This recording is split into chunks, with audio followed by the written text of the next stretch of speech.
Olá, bem-vindas, bem-vindos ao podcast do Manchetômetro, o monitor diário da mídia brasileira. Nos noticiários, os corpos femininos e as violências sofridas por eles são alvos recorrentes. Nas últimas semanas, especialmente, essa pauta esteve muito presente nos jornais brasileiros, suscitando importantes debates sobre a ética jornalística e os limites do jornalismo. Entre os casos que se destacaram estão o da jovem atriz Clara Castanho, que teve dados sigilosos expostos, sendo obrigada a reviver e publicizar violências sofridas, e o caso das mulheres abusadas após o parto por um médico anestesista, com a divulgação de imagens explícitas em alguns jornais, e até o crescimento do número de seguidores do médico nas redes sociais. As situações são diversas, mas têm em comum a exposição irresponsável e muitas vezes depreciativa de mulheres. Mas afinal, qual o limite da informação? Eu sou a pesquisadora Raíssa Macedo, e para debater esse tema de suma importância, o Manchetômetro convidou Kelly Prudêncio, doutora em Sociologia Política e professora da Universidade Federal do Paraná, e Luísa Medeiros, doutoranda do IESP-UERJ e pesquisadora do Manchetômetro. Sejam bem-vindas. Obrigada, Raíssa. Muito bom estar aqui com vocês mais uma vez e agradecer o convite. Eu também gostaria de agradecer, é um prazer estar aqui pela primeira vez. E vamos lá, né? O assunto é bem importante. Bom, para iniciar, Kelly, para começar o nosso debate, como você avalia os episódios mencionados? Você acredita que os jornalistas ultrapassaram algum limite ao exporem detalhes íntimos das vítimas? E pensando especificamente em relação às mulheres, elas são mais retratadas como vítimas do que como porta-vozes. Por que isso acontece?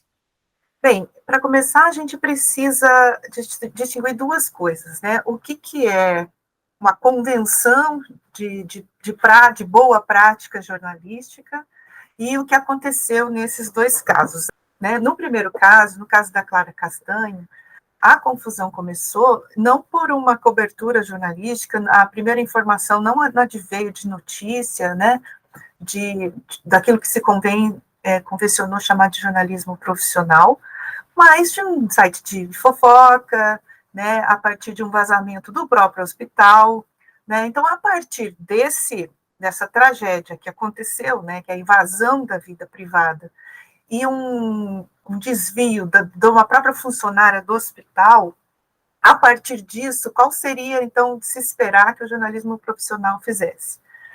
Que fizesse aquilo que aquele, né, pessoal lá do site não fez, quer dizer, preservar a imagem da pessoa que estava passando por aquele problema, no caso, a atriz. Né? Não me parece, do ponto de vista da responsabilidade social do jornalismo, ficar insistindo, né, e explorando essa informação da maneira como foi feita, por melhor das intenções que fosse haver ali. Né? Então, às vezes, a gente precisa pensar o seguinte: o que vale mais? Né? A notícia ou a preservação da vida de uma pessoa que está passando por um momento difícil? Isso não é uma coisa simples de se discutir, né? Então, as coberturas, elas têm um limite, e é um limite da responsabilidade, quer dizer, em que medida, e eu acho que nas redações isso deve ter sido bastante dilema, né? Em que medida nós podemos, então, prosseguir com essa cobertura, insistir na discussão disso, sem explorar ainda mais a imagem da atriz, que nesse caso foi uma vítima, ou seja, já estava passando por uma dificuldade tremenda, né, e teve que encarar mais essa exposição pública. Então, nem tudo merece exposição, e eu acho que na hora de dar continuidade a essa discussão, o jornalismo, os meios de comunicação tradicionais acabaram por cair na armadilha daquilo que vai render a notícia. Então, por mais que reivindique, assim, nós somos os profissionais, nós sabemos como fazer, etc., no final, o resultado foi o mesmo. Né? No final, o resultado foi a superexposição, o resultado foi, então, ou seja, a consequência, né, ela foi mais prejuízo para a vida, né, da Clara Castanho.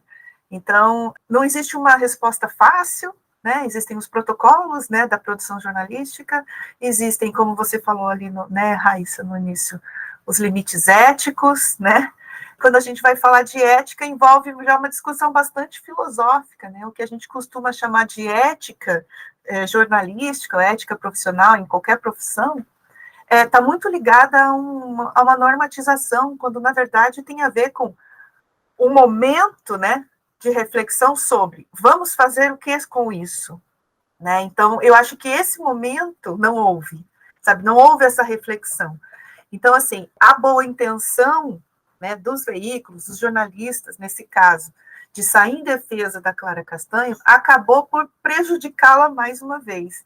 Então, é um dilema, né, ético, porque ele exige uma reflexão sobre o que nós podemos falar e o que nós não podemos falar.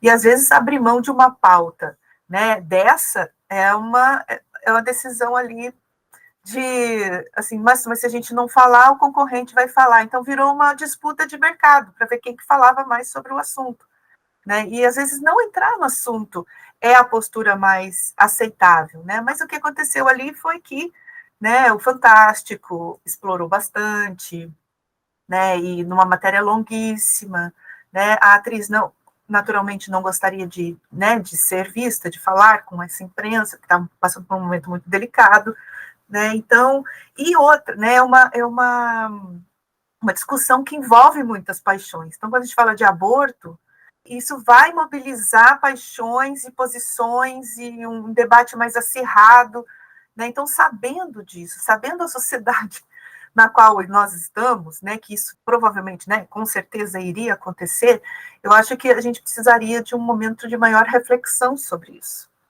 Ok, então, como a Kelly falou sobre a responsabilidade social do jornalismo, eu acho importante a gente trazer aqui também que os textos jornalísticos, né, têm uma característica, né, eles constroem certas representações, certas ideias que acabam legitimando e reforçando identidades das mulheres.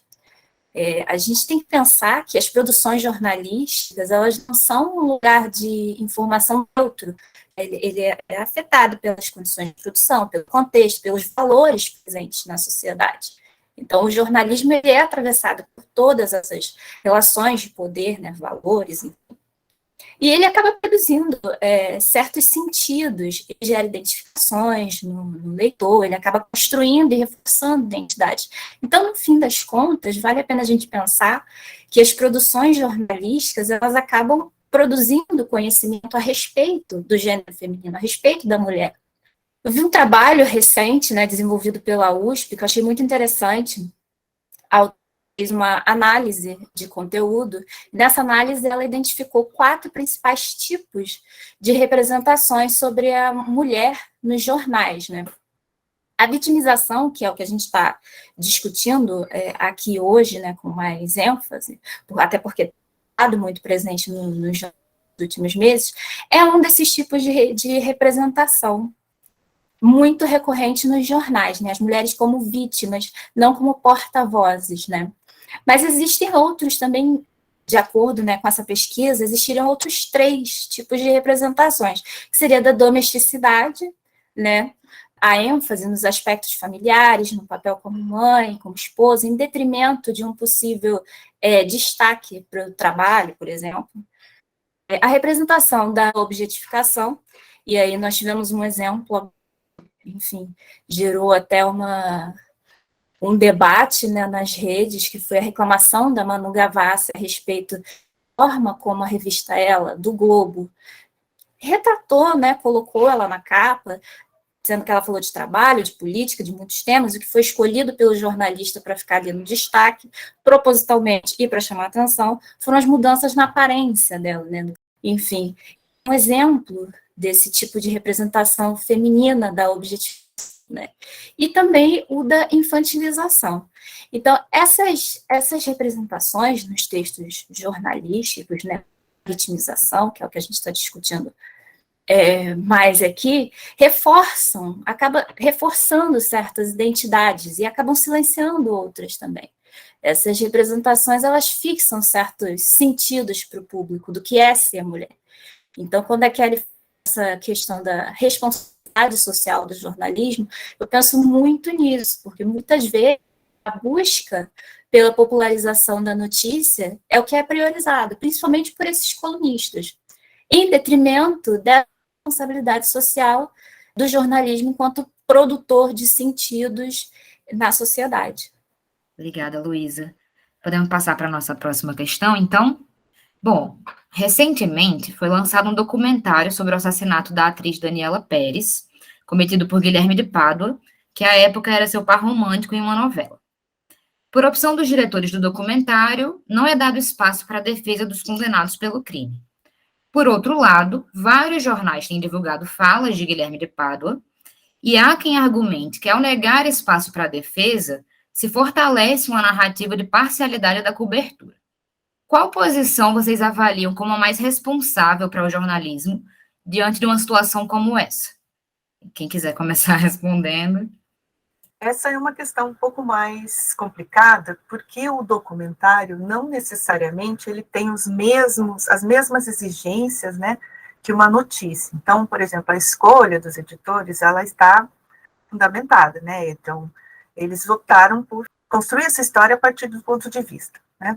No caso de um assassinato, né, do qual já houve um julgamento, né, já houve uma condenação, é claro que, por exemplo, do ponto de vista do consumidor, né, eu como consumidora de documentários, eu gostaria muito mais de ouvir também a participação dos acusados, dos condenados, até para entender justamente aquilo que aconteceu, né? Então, se o documentário ele visa né, a valorização, né, do ponto de vista da vítima, é uma escolha, mas aí o público pode se sentir satisfeito ou não, né?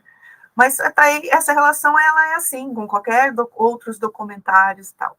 A questão aqui que eu acho que é importante discutir, e que tem a ver com com a primeira questão que a gente falou, é sobre a questão de um equilíbrio, né? Então, por exemplo, existe um jargão no jornalismo que é os dois lados, né? O doisladismo, que ele é uma faca de dois gumes, né? Então, por exemplo, no caso de um crime, né, nesse caso da Daniela Pérez, é muito mais claro, né, a relação quem matou e quem morreu.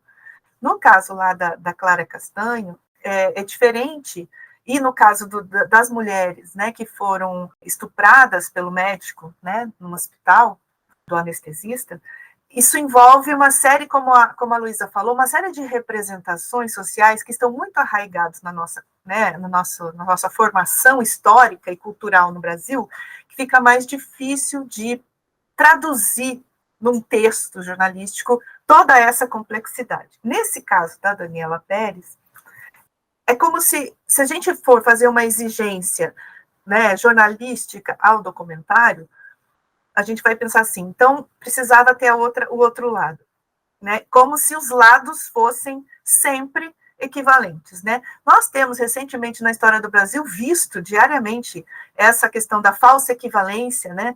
E diferentes legitimidades para falar sobre determinados assuntos, né? Então, eu acho que cabe ao jornalismo rever certas convenções que já não dão conta de explicar a realidade, sabe?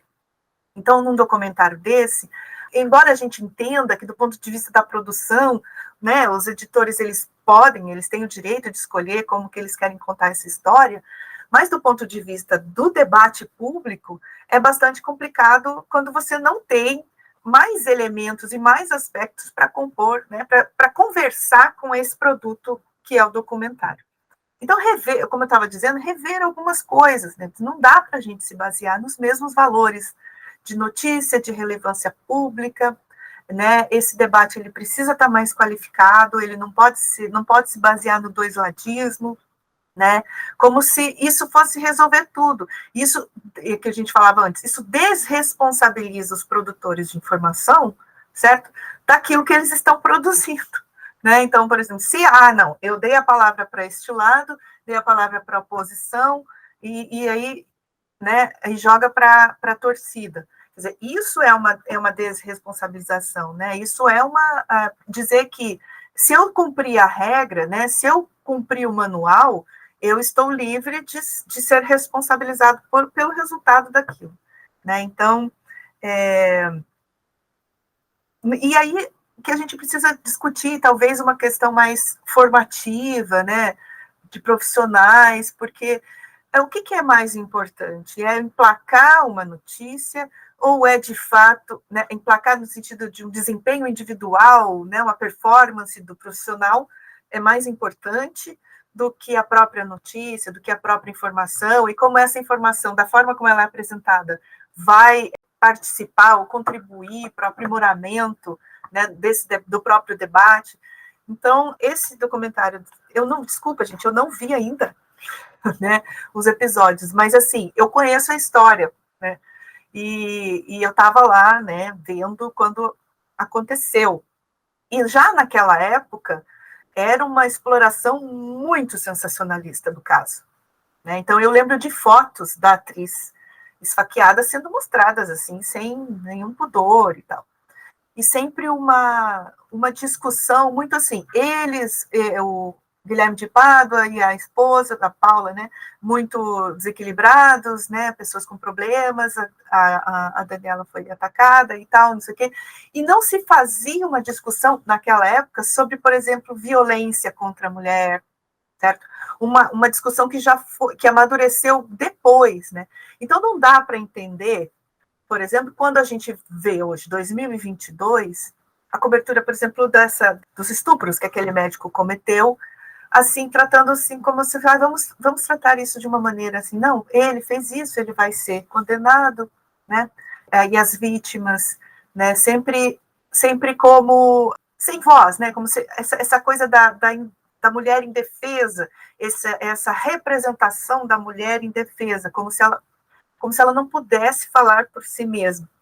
Eu escrevi um artigo com uma colega aqui da Federal, a Carla Risotto, faz tempo já, que a gente falava da Marcha das Vadias, da representação das mulheres, né? E, em geral, as imagens das mulheres nas marchas era sempre assim, um foco muito do corpo, na performance pública do corpo das manifestantes de rua, e, assim, quase absoluta ausência na cobertura daquele momento sobre o que elas estavam dizendo. Quer dizer, elas não foram entrevistadas, elas não foram fontes de notícia. Então, em geral, as fontes dessas notícias, quando há crime, quando há abuso, né, em geral contra mulheres, é sempre as autoridades policiais, advogados, mas nunca as mulheres. Claro, a gente entende, muitas vezes não dá para falar por uma questão de abalo, né, emocional e tudo mais, mas assim, muito raramente você vê uma abordagem de fato para discutir direitos humanos, direitos das mulheres, né? É sempre uma coisa muito factual a respeito daquele crime especificamente que aconteceu. Então, assim, o acontecimento que seria a grande chance, né, de emplacar uma discussão mais aprofundada sobre o tema, ela é perdida, né? Essa chance ela é perdida em nome de um... E agora, quais são as últimas notícias do inquérito? Quais são as últimas notícias da investigação? Sabe? E não se ataca o mal, né, na sua origem, né, que é essa cultura do estupro, né, a ideia de que a mulher ela está sempre, né, e essa insegurança que gera, né, de ser mulher num país como o Brasil, não só aqui, mas, né, já que a gente está aqui, a realidade que a gente conhece, né. Então eu acho que o jornalismo perde a chance de fazer uma discussão um pouco mais consistente sobre violência contra a mulher, e fica muito presa à questão criminal, né, jurídica, né, que é importante também, mas não é o único aspecto do problema. Obrigada. E é ainda mais assustador, porque, paralelamente a todo esse movimento do jornalismo, tem um crescimento absurdo dessas figuras nas redes sociais, né? Os assassinos, os abusadores, ganhando milhares de seguidores em um dia depois que a notícia sai. Então, é um pouco assustador. Luísa, se quiser também responder essa pergunta. Então, eu estou com a Kelly. Eu concordo, eu também penso nessa linha. Eu acho que pode estar havendo uma distorção aí do que é a parcialidade. Acho perigosa essa ampliação desse entendimento de que os dois lados precisam ser ouvidos igualmente, como a gente está vendo agora nessa situação do Guilherme de Pádua, né? Os dois lados precisam ouvidos igualmente, na mesma medida, é uma ampliação perigosa desse pressuposto jornalístico, né? Porque o jornalismo, ele também não é mera descrição, embora a gente tenha visto isso tentar ser implementado, né, ultimamente. Hoje, em nome da suposta imparcialidade, a gente está vivendo um momento em que o jornalismo declaratório, né, aqui no Brasil, tem, por exemplo, em pé de igualdade pesquisadores e negacionistas da ciência durante uma pandemia. Declarações negacionistas, prejudiciais, que desinformam, que causam dano, elas aparecem na íntegra em manchetes, podendo induzir o leitor a entender a opinião de uma figura pública negacionista como um fato. Então, nem sempre o mais responsável com o público é colocar os dois lados em pé de igualdade. Sabe? O jornalismo, ele interpreta, ele seleciona e ele narra da maneira responsável possível. Pelo menos deveria ser. Então, eu acho que é novamente sobre responsabilidade que nós estamos falando. Isso sempre remete a gente àquela discussão entre o direito fundamental de opinar, né?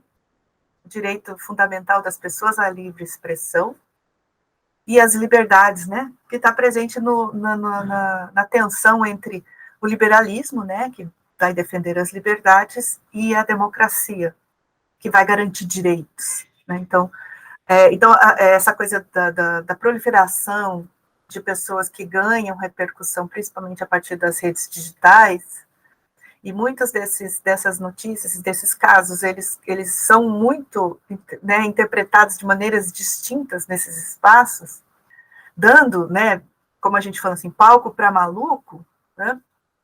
A ideia de que você tem que qualquer pessoa, que qualquer indivíduo pode, né, tem a liberdade, né, de falar o que bem entender, né, sem responder exatamente por aquilo que possa ofender direitos de outras pessoas. Então, essa tensão entre liberdade e direitos, ela vai sempre existir, né, nas democracias. E eu acho que tem a ver com isso também. Então, onde que o jornalismo entra nessa tensão, né, entre as liberdades, principalmente a liberdade de expressão e os direitos, né, das pessoas, os outros direitos, né, os direitos tanto fundamentais, como civis, como políticos, né? Ele vai na defesa, justamente, né, das regras do jogo democrático, né? Então, quando essas regras do jogo democrático são quebradas, todo mundo sofre, né? Inclusive aqueles que estavam defendendo aquela liberdade, né, de ofender, de odiar, né, de, por exemplo, dizer que as mulheres, elas são, ou, né, aqueles discursos mais batidos e clichês, né, do machismo, que a mulher pediu, mulher, não sei o quê, né? Então, acho que o jornalismo é uma dessas instituições que, assim como a democracia, também está em crise, né? Então, assim, como que o jornalismo pode reportar a realidade fazendo jus a essa realidade, né?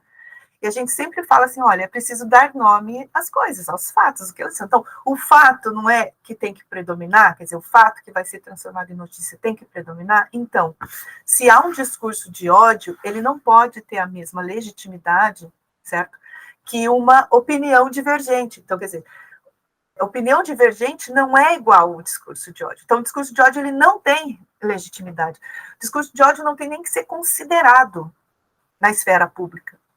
Então, nesse sentido, esse jogo das liberdades e dos direitos, ele tem que estar sempre sendo refletido. Então, o trabalho jornalístico tem que ser um trabalho de reflexão, ele não pode ser simplesmente aplicar velhas fórmulas de redação, certo?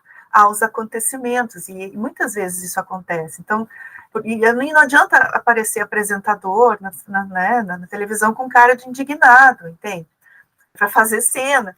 É preciso, de fato, engajar na discussão, né? Então, isso só para contar um caos.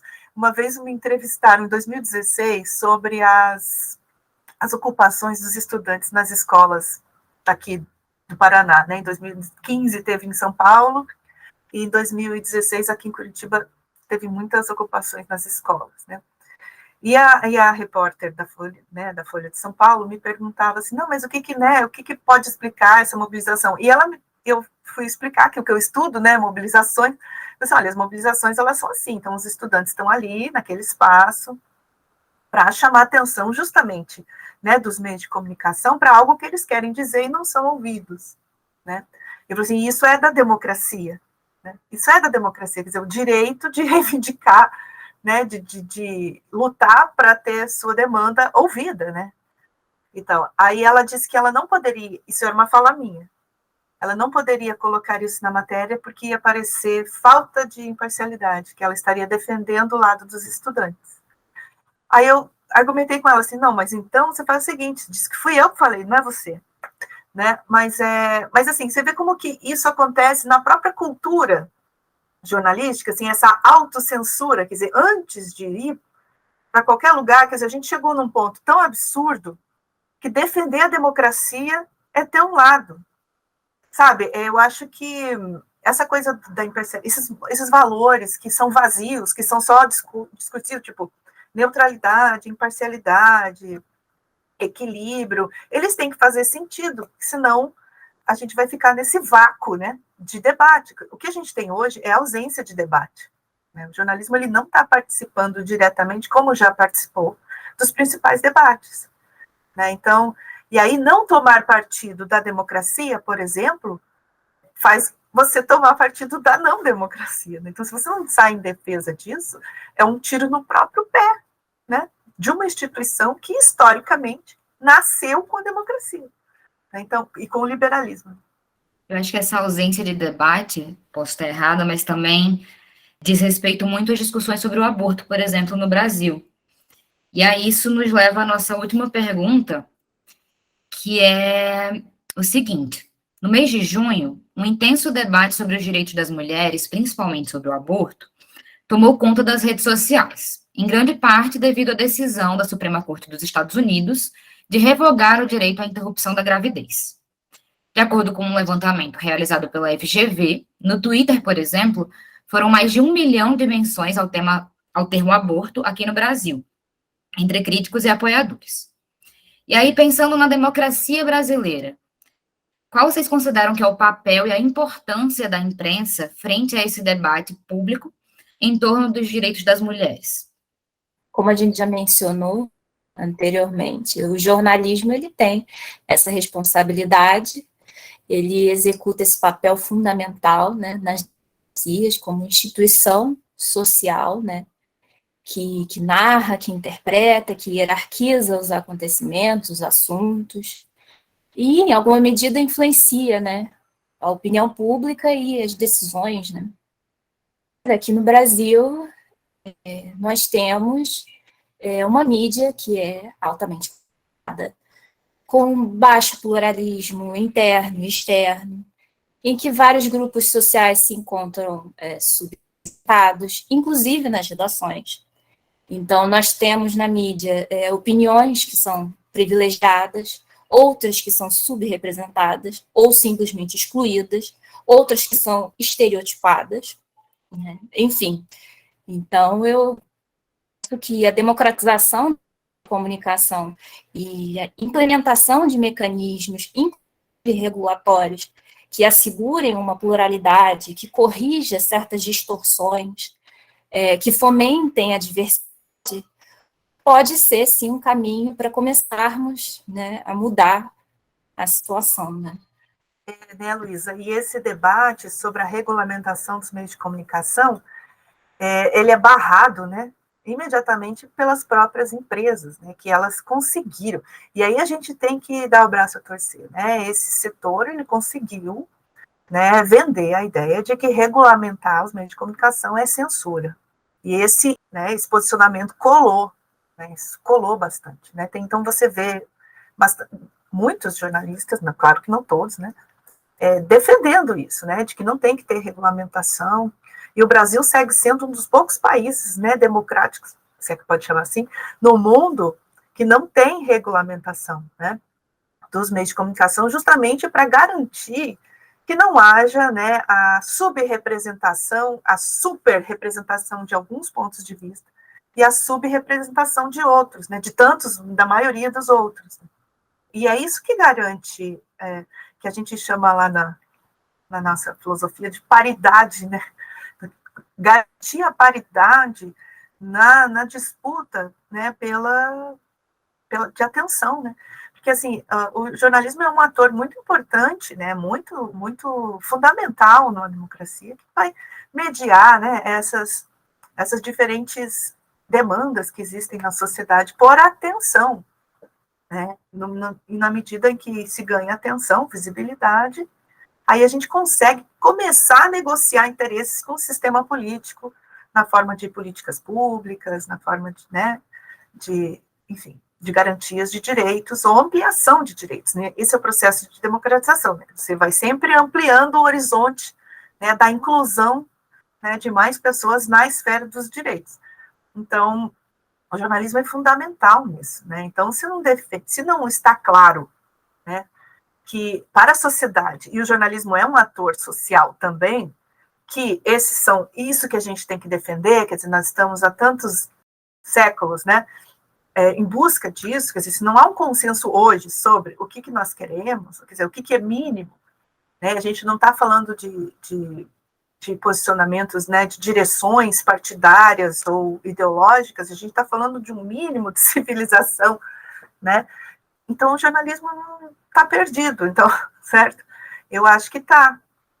Sinceramente, eu acho que sim, né? Porque é muito, muito baseado nessa coisa da performance, da notícia, principalmente agora, né? Que o que mais importa não é nem tanto o conteúdo, mas é o engajamento que aquele conteúdo consegue, né?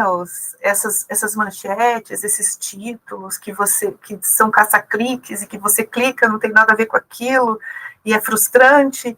Ou seja, virou, sabe, há um esvaziamento muito, muito perigoso, né? Então, o debate sobre o aborto, que é um debate que exige conhecimento, que exige abertura, né? Que exige a suspensão, ainda que temporária, dos julgamentos de valor, é muito mais difícil você conseguir falar sobre isso, né? Então, sempre que alguém levanta, né, um aspecto para ser discutido sobre o aborto, aparece uma outra pessoa e vai xingar você de alguma coisa, né, de abortista, assim, de não sei o quê, que é contra a vida, e mesmo do outro lado, aqueles que, né, que lutam pela legalização do aborto, também desconsiderando, né, de uma maneira muito violenta, às vezes, as pessoas que pensam diferente. Então, eu acho que, para a gente, por exemplo, vamos supor, o nosso posicionamento aqui é sobre a legalização, né, o cuidado, como uma política pública de saúde, né, para que as mortes de mulheres diminuam. Enfim, eu acho que a gente tem que começar falando assim, olha, ninguém gosta de fazer aborto, ninguém acha isso divertido, né? Isso é uma questão muito mais profunda, e é uma questão principalmente política. Eu acho que o jornalismo ele tinha que colocar isso como uma questão política, como uma questão social e como uma questão coletiva, e não de convicções pessoais, certo? E aí que essa diferenciação de esfera pública e esfera privada ela é importante, o jornalismo precisava fazer isso, principalmente em temas como aborto e direitos reprodutivos, porque há uma dificuldade de comunicação geral na sociedade, né? Tanto das pessoas que se autoproclamam progressistas, como aquelas que né, defendem visões reacionárias, retrógradas, né? Então, acho que o jornalismo ele podia, sabe, se esforçar um pouquinho mais para fazer esse meio de campo, né, e colocar de fato quais são as questões relevantes nisso. Não me importa. O que você pensa individualmente, nesse caso, é absolutamente irrelevante, né? Nós estamos querendo saber o que vai fundamentar, por exemplo, o argumento da política pública de saúde que inclui aborto e direitos reprodutivos, né? E como que as pessoas vão se relacionar, os indivíduos vão se relacionar com o Estado. Não tem religião, não é para envolver religião, não é para envolver moral, pessoal, familiar, né? Isso é da esfera privada, ninguém mexe. Cada um sabe de si. A questão é a discussão pública, dos aspectos públicos da discussão, que o jornalismo deveria estar fazendo, mas continua dando voz e tornando fonte gente que defende esse ponto de vista absolutamente particular e que não vai contribuir nada para o avanço dessa discussão. Muito bom. Foi um prazer conversar com vocês sobre esse tema. Muito obrigada pelas contribuições, pela participação. Espero que a gente se reencontre muito em breve aqui de novo. Eu gostei muito, gente. Prazer em conhecer vocês. E me mandem os links todos aí de vocês para eu acompanhar, tá bom? Pode deixar, com certeza. Muito obrigada. Obrigada. Um abração, Obrigada, gente. Kelly.